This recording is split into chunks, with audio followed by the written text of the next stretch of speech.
कि कुंडा की राजनीति किस दिशा में क्योंकि आपकी राजनीतिक मुलाकातें भी हुई, उसके बाद आपने एक अपील कर दी।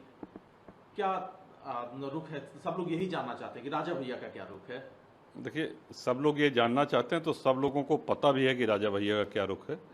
एक कार्यकर्ता सम्मेलन के माध्यम से हमने अपने सभी शुभेच्छुओं को ये कह दिया है कि दल का कोई प्रत्याशी मैदान में नहीं है और गठबंधन भी किसी दल से नहीं है।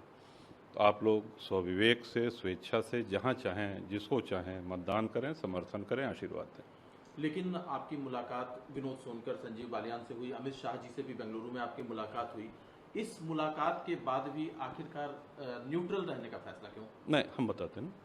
देखिए, मुलाकातें तो सब समय, आपने जैसे भाजपा प्रत्याशी का नाम लिया तो मुलाकात करने सपा प्रत्याशी भी आए। आप भी कई पत्रकारों से मिलते हैं तो क्या उनके चैनल में थोड़ी शामिल हो जाते हैं? या हम लोग राजनीति में हैं, अलग अलग दलों के नेता, भेंट होती रहती, बात होती रहती है, संबंध सबसे अच्छे हैं। लेकिन जब तक दल का गठबंधन नहीं हुआ है तब तक एक दल का नेता दूसरे दल के मंच पे या कैसे जा सकता है ये? लेकिन राजा भैया, जब राज्यसभा के चुनाव हुए थे उस समय में आपने जी बिल्कुल एक स्टैंड लिया था, लेकिन इस बार वो स्टैंड जब नहीं, गत 8 वर्षों से। ये द्विवार्षिक चुनाव है, इसलिए कि हम दर्शकों को भी बता दें कि हर 2 वर्ष पे राज्यसभा का और विधान परिषद के चुनाव होते रहते हैं। इसमें विधायक वोट देते हैं और राज्यसभा और विधान परिषद के सदस्य चुने जाते हैं। तो ये 2018 से हम देते आ रहे हैं। जब आवश्यकता पड़ती थी तो भाजपा के संगठन के कुछ लोग आए और माननीय मुख्यमंत्री जी ने बुलाया, उन्होंने कहा कि वोट चाहिए, हमने कहा ठीक है, तो तब से हम देते आ रहे हैं। लेकिन जो आपका स्टैंड है तो उसको लेकर के कार्यकर्ताओं में गुट बन गया है, कुछ लोग सरोज जी के समर्थन में खुलेआम देखे गए हैं, तो आपको जो जहां है खुलेआम है, उसमें कहीं कोई दबने वाली बात नहीं है, जो जिसके भी समर्थन में खुलेआम है।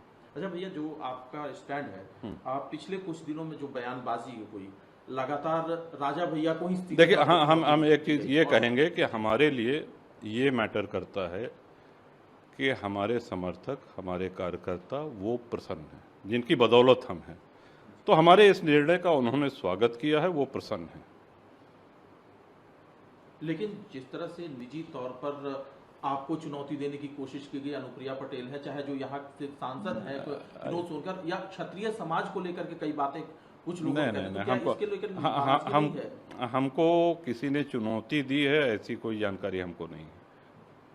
और जो बयानबाजी है हुई है क्षत्रिय समाज को लेकर, उसको लेकर के कोई नाराजगी नहीं, यहाँ पे किसी ने बयानबाजी नहीं करी है।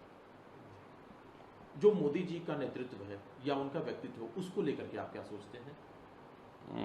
अद्भुत नेतृत्व है और भारत को बहुत आगे ले गए और बहुत से ऐसे निर्णय लिए उन्होंने जो अभूतपूर्व है। ये कहा जा रहा है कि चूंकि जब कयास लगाए जाते हैं तो बहुत तरह के कयास मीडिया में भी लगाए जाते हैं। राम मंदिर का जब इनॉग्रेशन हो रहा था, प्राण प्रतिष्ठा हो रही थी, तो उस समय में ये कहा जा रहा था, आप चूंकि वहां दिखे तो ये लगा कि राजा भैया भारतीय जनता पार्टी के समर्थन में है। क्या फिर इस तरह की चीजें कैसे हो गई?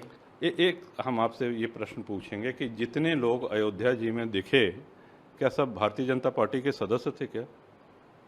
आप बताइए, ऐसा तो नहीं है ना।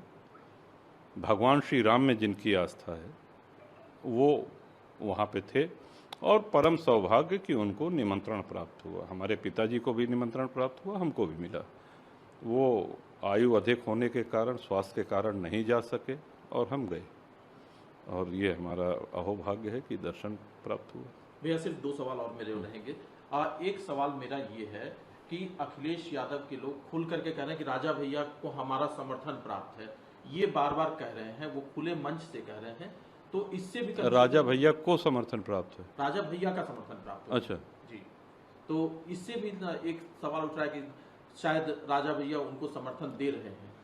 हमारे जितने भी समर्थक हैं सब स्वविवेक से जब हमने कह दिया तो जिसको चाहे उसको समर्थन दें, कहीं कम कहीं ज़्यादा हो सकते हैं, और बिल्कुल अगर कोई कहता है तो हमको कोई इसकी चिंता नहीं है। जी, एक अगर अपील करनी हो जी, क्योंकि, और ये जनरल अपील जी, समर्थकों को नहीं, एक जनरल अपील वोटिंग को लेकर के, तो राजा भैया क्या कहेंगे? चूंकि आपका प्रभाव सिर्फ कुंडा ही नहीं, प्रतापगढ़, अमेठी, सुल्तानपुर, एक दल के नेता होने के नाते सबसे पहला दायित्व तो हमारा है कि अपने दल के पदाधिकारियों को, अपने शुभचिंतकों को वो प्रतापगढ़ और कौशाम्बी के अलावा प्रदेश में जहाँ भी संगठन है और प्रदेश के बाहर भी जहाँ चाहें स्वेच्छा से मतदान करें, क्योंकि पार्टी का कोई प्रत्याशी चुनाव मैदान में नहीं है और दल का किसी अन्य दल के साथ गठबंधन भी नहीं है। तो ये सीधा और सुस्पष्ट संदेश है, जिसको हम मंच से भी कह चुके हैं और कई माननीय पत्रकारों के माध्यम से भी कह चुके हैं।